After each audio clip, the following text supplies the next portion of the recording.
Akkam jirtu nagaa waaqayyo hunduma keessaniif haa ta'u nagaa keessaniis nagaa koodha galata waaqayyo. Haaraa warreefuu jalqabaa waan hin jiruuf yuutuubii koo sabiskiraayibii naaf godha. Waan tokkotu isinitti haasa'uu barbaade keessattuu ijoolleen reefuu biyya arabaa dhuftanii wanta isin gochuu qabdan jechuudha. Tokkoffaa irratti hojii keessan seeraan hojjechuu, lammaffaa irratti nyaata keessan seeraan nyaachuu. Maaliif yoo jettanii akkasa yeroo biyya jirru maatiin dadhabdeetta hojii hojjettee kaatee nyaata nyaadhu jedhanii si kadhatan hin jiru mana namaa wanta ta'eef ofii makeetiin fudhattee nyaatta. Otoo isaanii nyaatiin hin nyaadhu maal jettanii akka qoonqoo of hin miine waan argattan nyaadha.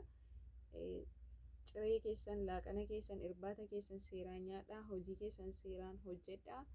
Waan tokkoyyuu immoo hin sodaatinaa. Wanti hundumtuu hin barama waan ta'eef wanti hin baramne hin jiru. Obsa qabaadhaa wanta hundumaattiyyuu yeroo jalqaba dhufani baay'ee nama rakkisa.